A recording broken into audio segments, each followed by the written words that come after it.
la reconnaissance impériale de la revendication papale, Léon I, l'an 440 à 461, est appelé par certains historiens le premier pape. Les malheureux de l'Empire firent son bonheur. L'Orient était déchiré par la controverse et l'Occident, sur les empereurs faibles, se désintégrait devant l'avancée des barbares. Léon fut le seul homme fort du moment. Il annonça que par la volonté divine, il était le primat de tous les évêques et, en l'an 445, obtint la reconnaissance impériale de cette prétention de la part de l'empereur Valentinien III. En l'an 452, il réussit à convaincre Attila le Hun d'épargner la ville de Rome. Il fit de même plus tard en l'an 455 avec Sancéric, le Vandale. Cela ne fit que renforcer sa réputation. Il se proclama seigneur de l'Église universelle, prôna une papauté universelle exclusive. La résistance à son autorité était le plus sûr chemin vers l'enfer, et situa la peine capitale pour l'hérésie. Cependant, le concile œcuménique de Chalcédoine en 451, composé d'évêques venant de tout le monde chrétien, malgré la décision de l'empereur et de la prétention de Léon, donna au patriarche de Constantinople les mêmes prérogatives qu'à l'évêque de Rome. Hilaire 461-468 continua la politique de son prédécesseur. La chute de Rome. Simplice, en l'an 468-448, était le pape de Rome au moment où l'Empire d'Occident arriva à sa fin.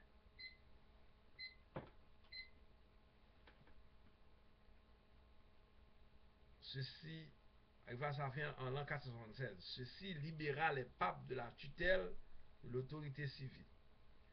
Les divers petits royaumes de barbares constituaient désormais l'Occident, fournit au pape des occasions d'alliance avantageuses, et peu à peu, le pape devint la personnalité dominante de l'Occident.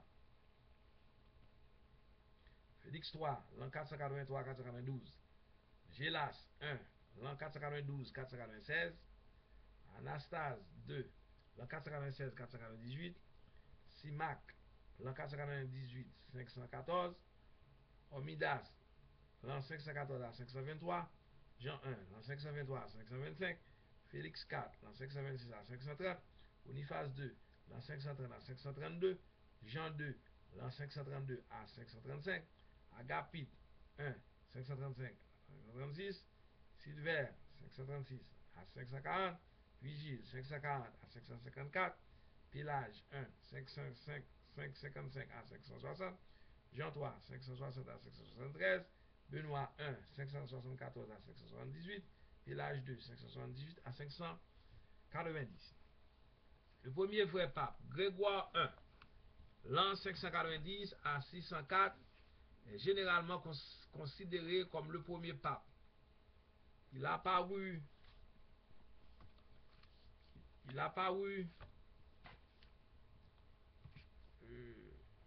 je reprends.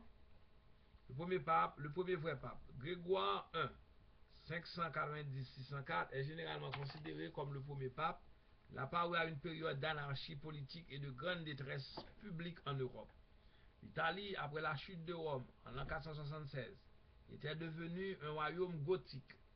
Par la suite, une province byzantine, la souveraineté de l'empereur d'Orient, voici qu'elle était désormais pillée par les Lombards.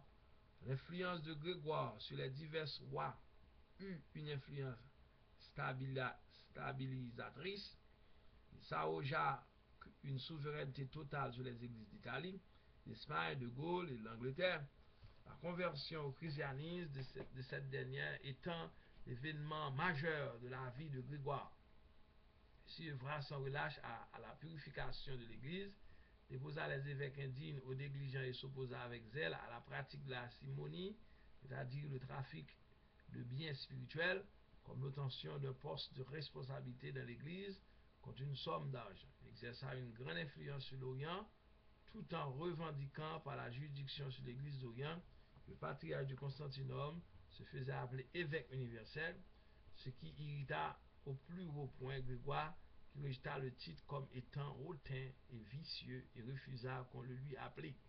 Cependant, dans la pratique, il exerça toute l'autorité que revêtait ce titre. Dans sa vie personnelle, ce fut un homme bon, un des meilleurs, des plus purs des papes, infatigable dans ses efforts de justice envers les opprimés et sans borne dans sa charité envers les pauvres. Si tous les papes avaient été comme lui, combien différente aurait été la papauté aux yeux du monde. Sabinien 604-606, Boniface III 607, Boniface IV 609 614, Adéodate 615-618, Boniface V 619-625, Honoris I 625-638, Séverin 640, Jean IV 640-642, Théodore I 642-649, Martin I 649-653, Eugène I 654-657, Vitalien 657-672, Adéodate II 672-676, Honoris I 667-678, Agathon 678-682. Léon II 682-683 déclara Honoris I un hérétique. Benoît II 684-685, Jean V 685-686, Conon 686-687, Théodore 687, Serge I 687-701, Jean VI 701-705, Jean VII 705-707, Sévinius 708, Constantin 708-715, Grégoire II 715-731, Grégoire III 731-741. C'est des papes. Le pape devint un roi terrestre.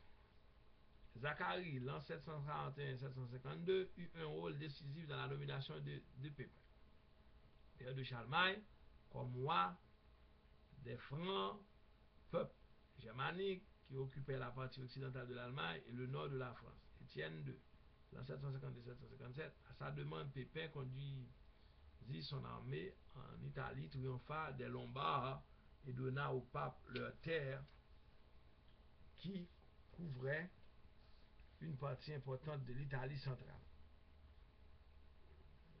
Ce fut le début des États pontificaux ou domaines temporels des papes.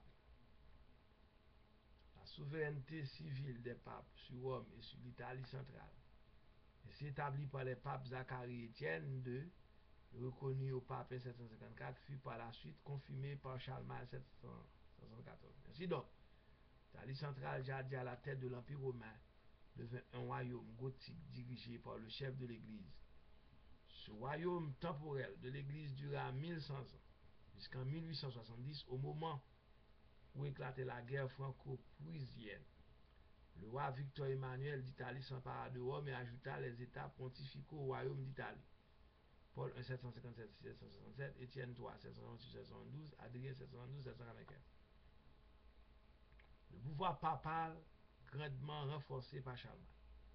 Léon III, l'an 795-816, en contrepartie de la reconnaissance par Charlemagne en l'an 774 du pouvoir temporel du pape sur les États pontificaux, conféra à Charlemagne en l'an 800 le titre d'empereur romain, réunissant ainsi les royaumes francs et romains en un seul saint empire romain. Charlemagne 752-814, roi de France, petit-fils de Charles Martel, qui avait sauvé l'Europe des musulmans, fut l'un des plus grands chefs de tous les temps. Il régna 46 ans, mena de nombreuses guerres et conquit de vastes territoires. Son royaume comprenait l'actuelle Allemagne, la France, la Belgique, la Suisse, l'Autriche, la Hongrie et certaines parties de l'Espagne et de l'Italie.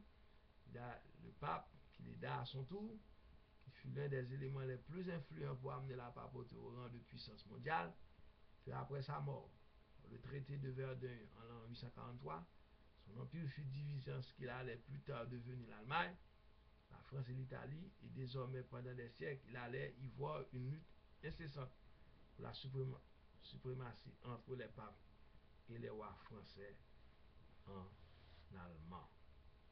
Gloire à Dieu.